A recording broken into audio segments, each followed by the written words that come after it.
గౌరవ ఎమ్మెల్యే గారికి స్వాగతిస్తున్నాను. అదేవిధంగా పంటలు వేస్తూ ఈ తక్కువ నీటి వసతి పరిస్థితుల్లో, అలాగే తక్కువ విద్యుత్ లభ్యమయ్యే పరిస్థితుల్లో రైతులందరూ కూడా ఈ యొక్క అవకాశాన్ని వినియోగించుకోవాలని ఒక ముఖ్యమైన అనేది చేయడం జరిగింది. దీంట్లో పాల్గొంటున్న మన ఎమ్మెల్యే గారికి మనస్ఫూర్తిగా ధన్యవాదాలు తెలుస్తున్నాను. ముందుగా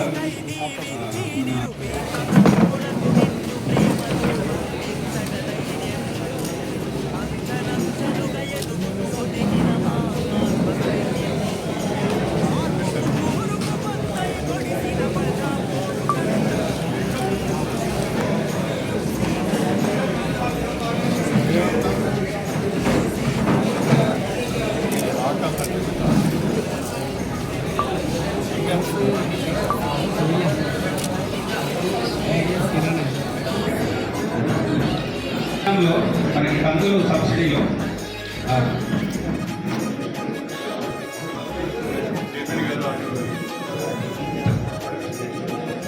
గుండె రాజయ్య గారు,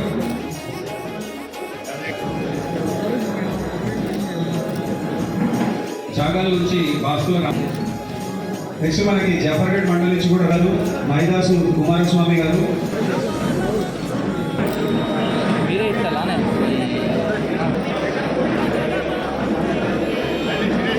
ఇప్పటి వరకు మనకు మన మున్సిపల్ చైర్పర్సన్ గారు, మన గణపురం వ్యవసాయ మార్కెట్ కమిటీ చైర్మన్ గారు, ఆర్డీఓ గారు, వేదికపై ఉన్న అధికారులందరికీ, ప్రత్యేకించి ఈరోజు విత్తన మేళలో పాల్గొంటున్న రైతు సోదరులకు, ప్రజాప్రతినిధులకు, మా అగ్రికల్చర్ కాలేజీ విద్యార్థులకు, మీడియా మిత్రులకు అందరికీ పేరు పేరున నా హృదయపూర్వకమైన నమస్కారాలు తెలియజేసుకుంటున్నాను. దేశవ్యాప్తంగా అదేవిధంగా రాష్ట్రంలో కూడా రైతులను ఎప్పటికప్పుడు చైతన్యపరుస్తూ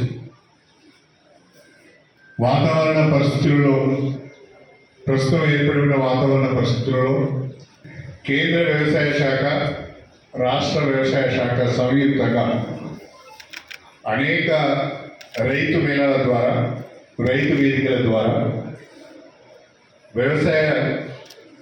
వ్యవసాయం పైన రైతులను చైతన్యపరుస్తున్న కార్యక్రమాలు అనేకం చూస్తున్నాం. అయితే దేశంలో వాతావరణ పరిస్థితులు అనుకూలించినప్పుడు, సరైన వర్షాలు లేనప్పుడు రైతులు ఏ రకంగా వ్యవసాయ మార్పిడి చేసుకోవాలి, లాభసాటి పంటలను ఏ రకంగా ఎంపిక చేసుకోవాలి, మేలైన విత్తనాలను ఏ రకంగా ఎంపిక చేసుకోవాలి, వాటిని శుభ్రపరచుకోవాలనే విషయాలను ఈరోజు మనం ఈ రైతు విత్తన మేళ ద్వారా నేర్చుకోవాల్సిన అవసరం ఉంది. ప్రధానంగా ఎలినో ప్రభావం వలన దేశవ్యాప్తంగా తీవ్రమైన వర్షాభావ పరిస్థితులు ఉన్నాయి. ఒక 3-4 రాష్ట్రాలు తప్ప మిగతా అన్ని రాష్ట్రాలలో కూడా కరువు పరిస్థితులు నెలకొని ఉన్నాయి. నదులలో, వాగులలో, వంకలలో, చెరువులలో, కుంటలలో నీళ్లు లేని పరిస్థితి, భూగర్భ జలాలు కూడా గణనీయంగా ఇంకిపోయిన పరిస్థితి. ఈ పరిస్థితులలో రైతు మనుగడ సాధించాలి, రైతు వ్యవసాయం చేయాలి, తన జీవనోపాధి కొరకు, సమాజం కొరకు, కుటుంబం కొరకు ఆయన నిలబడాలి అంటే ఏ రకమైన పంటలు వేసుకోవాలనేది కూడా ఈ రైతు వేదికల ద్వారా, రైతు విత్తన వేదికల ద్వారా చెప్తున్న విషయాన్ని మనం గమనిస్తున్నాం. ప్రధానంగా తెలంగాణ రాష్ట్రంలో తీవ్రమైన కరువు పరిస్థితులు ఉన్నాయి.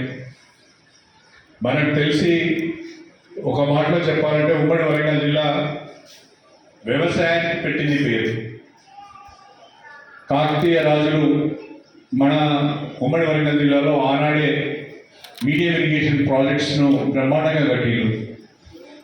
ఇవాళ మనం రామప్ప కానీ, లక్నవరం కానీ, గణపురం కానీ, ధర్మసాగర్ కానీ అనేక మీడియం ఇరిగేషన్ ప్రాజెక్ట్స్, ఒక్కొక్క ప్రాజెక్టు 3 TMCల నీటిలో సామర్థ్యం ఉన్న ప్రాజెక్టులు. 3 TMCలు అంటే దాదాపు 30,000 నుంచి 40,000 ఎకరాలకు సాగునీరు అందించే ప్రాజెక్ట్. అలాంటి ప్రాజెక్టులు కూడా ఇవాళ వెలవెలబోతున్నాయి. సరైన వర్షాలు లేక ఆ రిజర్వాయర్లోకి నీరు రాక రైతులు కూడా పంటలు వేసుకునే పరిస్థితి మనం గమనిస్తున్నాం.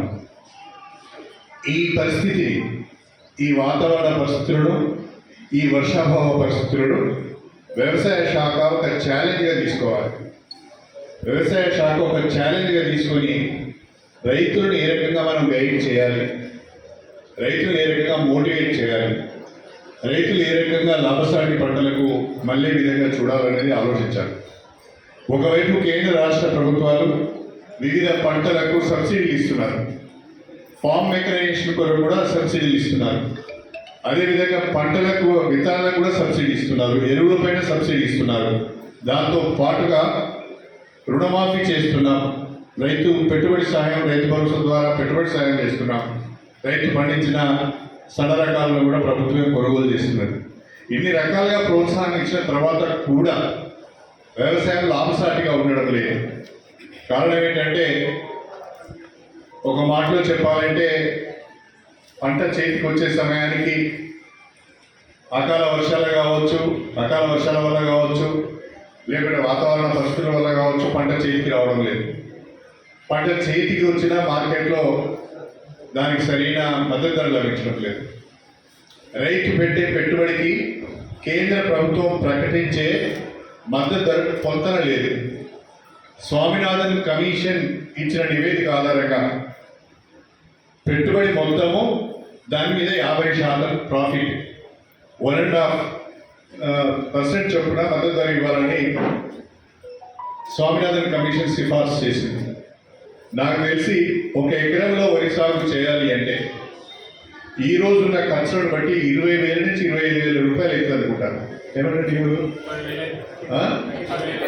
30,000 కాదులే, కానీ 20,000 నుంచి 25,000 అవుతుంది. 25,000 పెట్టుబడి ప్లస్ దాంట్లో 50%, అంటే 12,500. కనీసము వరికి మద్దతు ద్వారా క్వింటల్కు ఆ లెక్కన ఎంత ఉండాలి అంటే 4,000 ఉండాలి. 4,000 రూపాయలు వరికి క్వింటల్కి మద్దతు ధర ఇస్తే అది గిట్టుబాటు అవుతుంది. మనం ఇచ్చే ఇన్పుట్ సబ్సిడీ రేట్ కట్టడం రావడం లేదు. మనం యూరియా మీద సబ్సిడీ ఇస్తున్నాం, డిఏపి మీద సబ్సిడీ ఇస్తున్నాం, విత్తనాల పైన సబ్సిడీ ఇస్తున్నాం, ఫ్రీ కరెంట్ ఇస్తున్నాం, రైతు భరోసా ఇస్తున్నాం. ఇవన్నీ కూడా సబ్సిడీల రూపంలో, సాగునీరు విషయంలో, ఫ్రీ పవర్ విషయంలో రైతుకు ఎకరానికి లేదంటే దాదాపుగా 15,000 నుంచి 20,000 రూపాయల వరకు వెళ్తున్నది. కానీ అది పరోక్షంగా వెళ్తుంది, అది రైతుకు అర్థం కావడం లేదు. ప్లస్ రైతుకి ఏమైనా ఎన్ని ఇచ్చిన తర్వాత కూడా లాభం అవుతుందంటే రైతుకు కూడా లాభం అవుతుంది. రైతులు కూడా తప్పు పట్టడానికి ఏమాత్రం అవకాశం లేదు.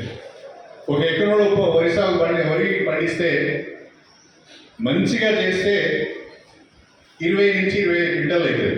మంచిగా చేస్తే 40 బస్తాల దిగుబడి వస్తే 24 నుంచి 25 క్వింటాల ధాన్యం అవుతుంది. 25 క్వింటాలు అయినా కూడా ఇప్పుడున్న రేటుకు 50,000 కూడా రాదు. ఆ రకంగా రైతు దాదాపు 4 నెలలు పొలంలో పనిచేస్తే, కుటుంబంతో పనిచేస్తే ఆయన కూలి ఉంటుంది, పంట దిగుబడి ఆయనకి లాభసాటిగా ఉండదు. కాబట్టి ఏ పంటలైతే కాస్తో కూస్తో లాభసాటిగా ఉంటాయో, ప్రధానంగా ఆరుతడి పంటలు.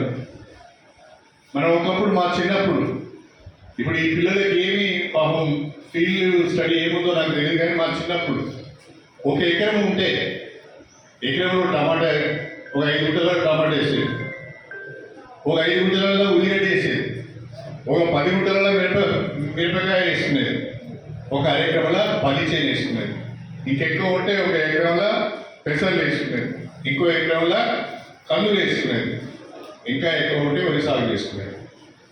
ఇప్పుడు ఆ చిరుధాన్యాలు పండించే పరిస్థితులు ఇప్పుడు పోయింది. ఏవైతే ఎక్కువ ప్రోటీన్స్ ఇస్తాయో, ఏవైతే ఎక్కువ ఆరోగ్యానికి ఉపయోగకరంగా ఉంటాయో ఆ పంటలు మనం పండించడం లేదు.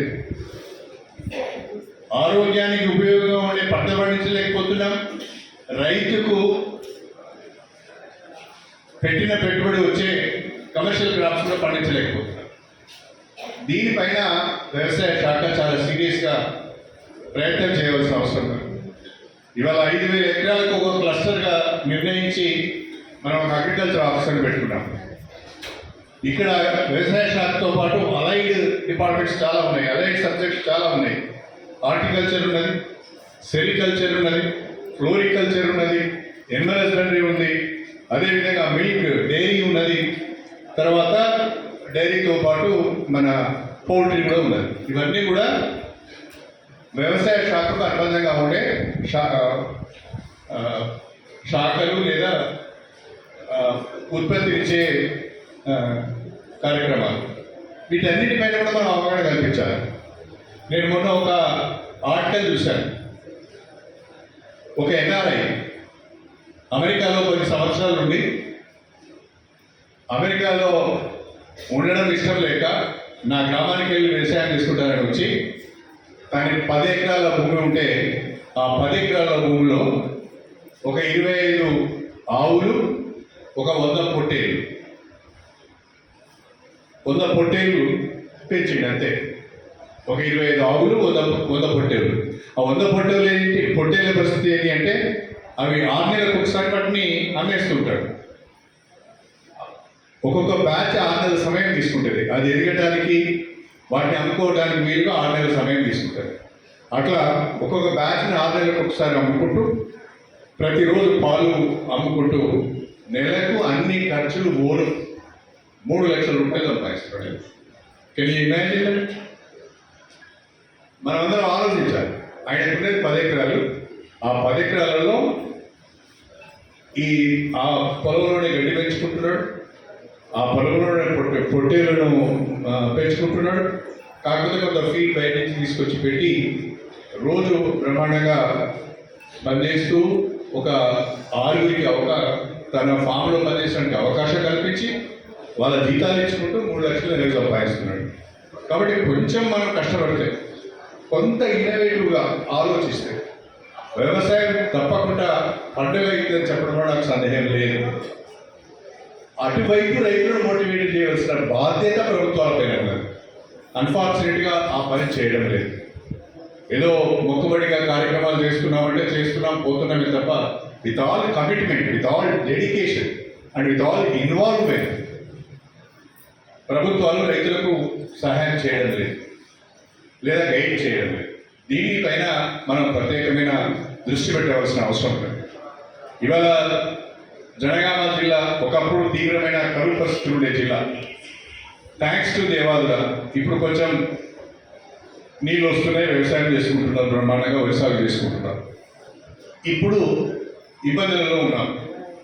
ఇప్పుడు ఇబ్బందులలో ఉన్నప్పుడు ఆరుతడి పంటలు ప్రధానంగా పత్తి కానీ, మొక్కజొన్న కానీ, కందులు కానీ, పెసళ్ళు కానీ, లేదా పల్లి కానీ, ఇంకా ఇతరత్ర మొక్కజొన్న కానీ ఇలాంటి ఏం వేసుకుంటే బాగుంటుందో ఆలోచించి రైతులు వేసుకోమని చెప్పాలి. నాకు తెలిసి ఖరీఫ్కు సంబంధించిన ఆ టైం, ఆ షెడ్యూల్, ఆ అదనం ఇంకా దాటిపోలేదని నా అభిప్రాయం. మనము ఈ ఖరీఫ్ను ఆగస్టు 31 వరకు కూడా ఈ ఖరీఫ్ ఉంటుందని అనుకోవాలి. కాకపోతే పెద్ద పెద్ద వర్షాలు వస్తాయి, బ్రహ్మాండంగా రిజర్వాయర్ల నీళ్ళుంటే వరి సాగు పోతే ఇబ్బంది పడతారు. అలా కాకుండా పత్తినో, మొక్కజొన్ననో, పల్లినో, కందులనో, పెసలనో ఇప్పుడు మన విత్తనాలు ఇక్కడ చూపిస్తున్నారు బ్రహ్మాండంగా.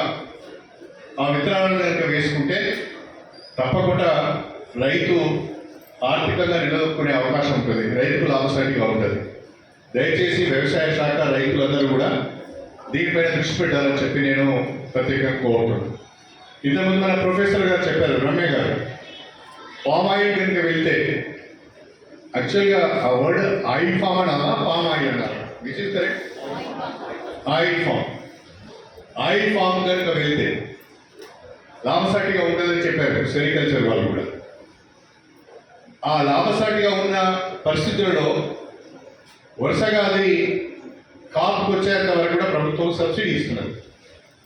ఆ సబ్సిడీని ఉపయోగించుకొని మనము ఆయిల్ ఫామ్ వైపు కనుక వెళ్తే తప్పకుండా మంచి ఫలితాలు వస్తాయి.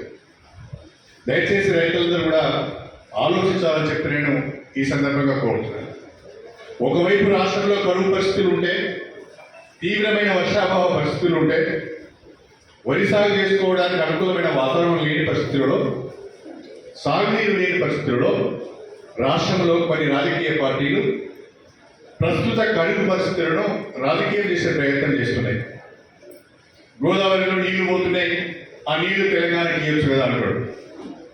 ఇలాంటి సాంకేతిక పరమైన అవగాహన లేని ఈ మిడిమిడి జ్ఞానంతోనే కాళేశ్వరం కట్టారు కాబట్టి 1,00,000 కోట్లు ఖర్చు పెట్టినా ఆ కాళేశ్వరం, ఆ మేడిగడ్డ ఈరోజు ఉపయోగంకి రాకుండా పోయింది.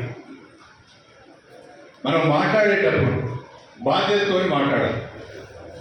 ఇవాళ మేడిగడ్డ పైన కన్నెపల్లి ఉన్నది, కన్నెపల్లి నుంచి వాటర్ పంప్ చేయవచ్చు కదా అంటారు. కన్నెపల్లి నుంచి వాటర్ను పంప్ చేస్తే ఎక్కడికి తీసుకుపోవాలి? దాన్ని అన్నారం తీసుకుపోవాలి, అన్నారం బ్యారేజ్కి తీసుకుపోవాలి.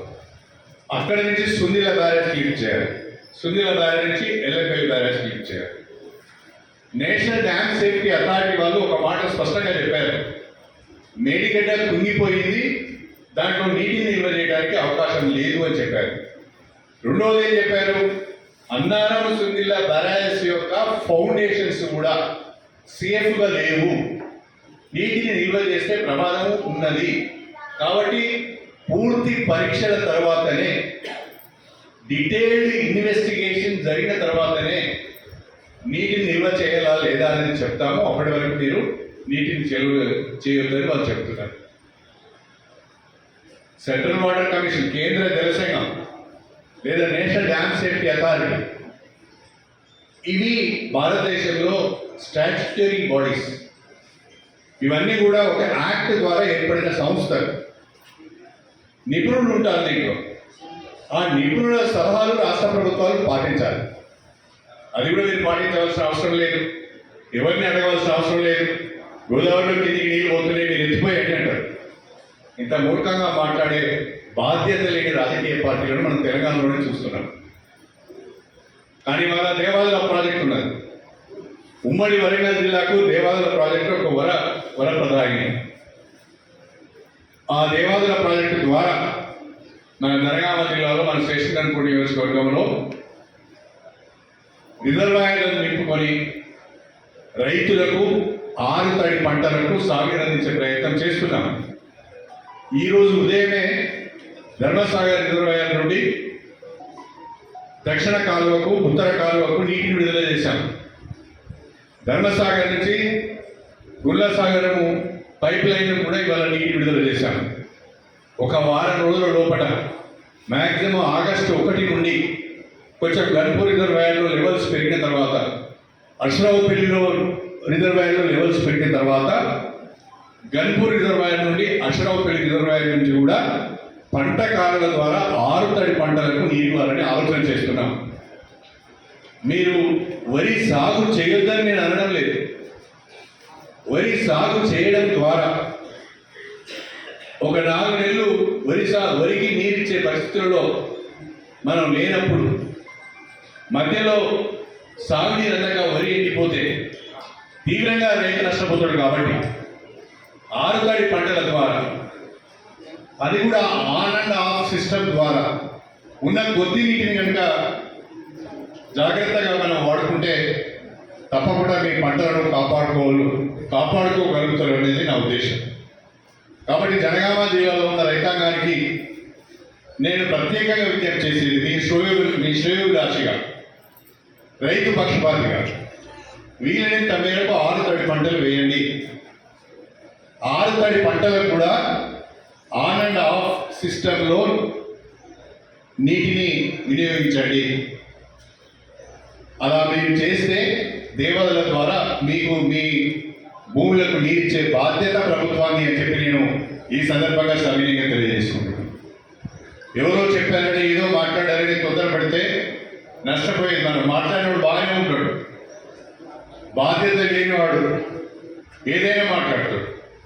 బాధ్యత ఉన్నప్పుడు జాగ్రత్తగా మాట్లాడాల్సి వస్తుంది. కాబట్టి బాధ్యత లేని వాడు మాట్లాడే మాటలు పట్టించుకోవాల్సిన అవసరం లేదు. అనేక సంవత్సరాలు ప్రభుత్వాన్ని నడిపిన పెద్దలు, అనేక సంవత్సరాలు ప్రజాప్రతినిధులు ఉన్న పెద్దలు ఏం చేశారో మనందరికీ కూడా తెలుసు. ఏ రకంగా దోపిడీ చేశారో మనందరికీ కూడా తెలుసు. ప్రజలను ఏ రకంగా మోసం చేశారో మనందరికీ కూడా తెలుసు. ఆ ప్రయత్నం ఇప్పుడు చేయదలుచుకోలేదు.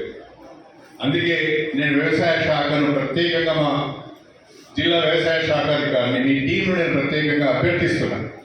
ఆగస్టు 31 వరకు అవకాశం ఉన్నది. ఆరుతడి పంటలు వేసుకోవచ్చు, కూరగాయలు వేసుకోవచ్చు, పండ్ల చెట్లు అంటే పండ్ల తోటలు కూడా పెంచుకోవచ్చు, ఆయిల్ ఫామ్కి వెళ్ళవచ్చు. ఆ డైవర్షన్ చేసే ప్రయత్నము మన దగ్గర జరగాలి. విచిత్రం ఏంటంటే ఇక్కడ ఉన్న అధికారులందరికీ ఒక విషయం చెప్పాలంటారు, తెలియని విషయం వాళ్ళకి. 1994 ఒక 30 సంవత్సరాల క్రితం ఇక్కడ 40-50% భూమిలో కూడా పంటలు ఉండేది కాదు. అన్నీ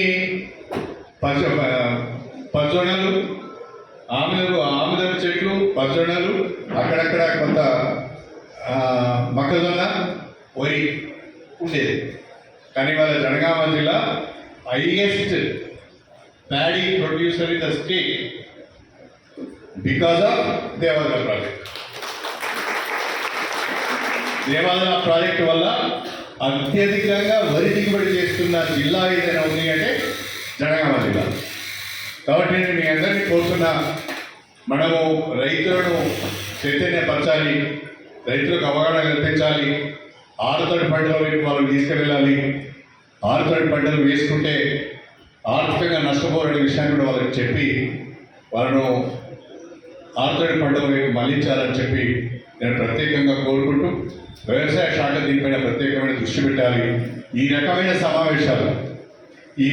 సమావేశాలు ప్రతి రైతు వేదికలో పెట్టి రైతు వేదికలో సమావేశాలు పెడుతున్నారు. అవి ఎట్లా అవుతున్నాయి మేడం అంటే పెట్టిన బట్టే పెట్టాము అన్నట్టుగా జరుగుతుంది. మన వాళ్ళు ఇంట్రెస్ట్ తీసుకుంటలేదు, రైతులు కూడా ఎక్కువ మంది వస్తలేదు.